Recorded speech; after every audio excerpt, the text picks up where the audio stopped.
Hola a todos, somos Marta y Elena y vamos a hablaros de la evolución de la educación especial a lo largo de la historia. Aunque la historia de la educación especial no tiene más de 50 años, las raíces de la educación a niños con cierto tipo de deficiencias se han de buscar bastante atrás. Durante la antigüedad, los niños disminuidos recibieron un trato claramente discriminatorio frente a los niños considerados normales, aunque esto estaba dentro de un contexto social y creencias mágico-religiosas más generales, ya que las discapacidades mentales o físicas estaban directamente relacionadas con causas de naturaleza demoníaca, es decir, se pensaba que estas personas estaban poseídas por el demonio u otros espíritus malignos, que habían perdido su alma o por violación de un tabú. Los distintos tratamientos que remediaban estas discapacidades consistían en terapias físicas drásticas, es decir, torturas, quema de brujas o exorcismos. El inicio del modelo biológico-médico comenzó a establecerse con griegos y romanos, donde se atribuía el comportamiento anómalo a procesos corporales. Algunos de los remedios fueron la musicoterapia, por parte de Hipócrates en el siglo I después de Cristo y Galeno, otro pensador de la época, el cual llega a la conclusión de que los problemas mentales eran causados por distintos desajustes entre la parte racional e irracional. Años más tarde, dentro de la Grecia clásica, se introdujo la medicina teórica, que explicaba el principio de la naturaleza, physis. En el año 374 se empieza a condenar con penas capitales los actos de infanticidio, práctica que consistía en causar la muerte a los niños con discapacidades de manera intencionada, y como consecuencia se crean los primeros asilos en los que se limitaban a prestar asistencia y atención básica. La Edad Media no supone un avance, sino un retroceso, ya que se retoma la idea de posesión demoníaca y espíritus infernales, cuyos tratamientos eran parecidos a los de la antigüedad: despeñamientos, exorcismos, azotes y hogueras. Es la Inquisición la que retoma estas ideas demonológicas. Sin embargo, la Iglesia defenderá la dignidad humana, consiguiendo erradicar de manera definitiva el infanticidio, creando instituciones para acoger a los niños. En el siglo XVI y XVII, el Renacimiento, surge el naturalismo psiquiátrico, donde las discapacidades se explicaban desde una visión naturalista. Se debilita la función y el papel de la Iglesia, ya que se afianza la libertad de pensamiento, queriendo llegar a un control social. La medicina empieza a mostrar intereses por los deficientes mentales y empiezan las primeras experiencias educativas con disminuidos sensoriales. España había sido pionera en el siglo XVI con las experiencias educativas a niños sordos. Sin embargo, no por eso se dejó notar el cambio originado en todo el mundo hacia la institucionalización. En 1800 funcionó en Barcelona una clase patrocinada por el Ayuntamiento para la instrucción de sordomudos. En 1802 se fundó en Madrid la Real Escuela de Sordomudos. Los principales impulsores del inicio de la educación especial son Ponce de León, que sentó las bases para la educación de niños sordomudos en España. Lepé crea la primera escuela pública para niños sordomudos en España.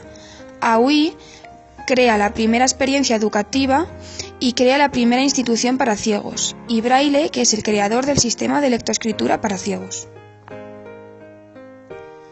Con la revolución industrial aumenta la situación de marginación e inadaptación social, y es en esta etapa donde se instaura la obligatoriedad de la enseñanza, dando mejor trato a los deficientes sensoriales que a los discapacitados o deficientes mentales.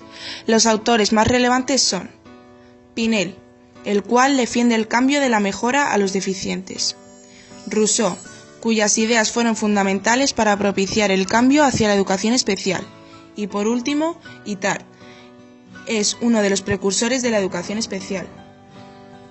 Durante los siglos XIX y XX surge una pedagogía interesada en la educación de las personas con discapacidades, y no solamente con aquellos niños con discapacidades físicas y mentales, sino también aquellos que tienen dificultad para aprender en la escuela.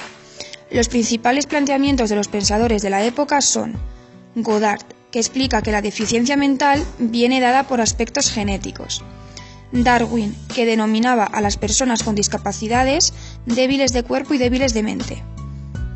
En esta época es cuando los padres de niños con discapacidades empiezan a reclamar el derecho de sus hijos a ser tratados igual, y es aquí cuando surge la idea de normalización, como origen de la integración escolar, es decir, Es en este momento cuando se reconoce como personas a aquellas con discapacidades, en mismas condiciones con las que no tienen, y por ello se reconocen los mismos derechos en todos los ámbitos. La ley Moyano, aunque no se aplicó hasta el siglo XX, consignaba la obligatoriedad de la enseñanza entre los años 6 y 9 y preveía la creación de escuelas para niños sordos. A comienzos del siglo XX, las aportaciones a la educación especial proceden de autores que se inspiraban en la asistencia médico-pedagógica a los deficientes en Italia, como por ejemplo Sancte y Montesano, y una de las autoras más relevantes, María Montessori, que fue una trabajadora de la Clínica Psiquiátrica de la Universidad de Roma, la cual se interesó por la educación de los niños con discapacidades. Puso en experimentación su método de autoeducación, recogido en obras como Pedagogía científica e Introducción al método Montessori. Los niños participan de manera activa en su proceso de desarrollo y aprendizaje y pueden autodirigirse con inteligencia y elegir con libertad. En un ambiente Montessori, el orden, el silencio y la concentración son la constante. Los maestros imparten lecciones individualmente o en pequeños grupos, abordando una amplia variedad de temas de acuerdo con los intereses del alumno. Existen círculos donde todos los niños juntos observan temas de interés general.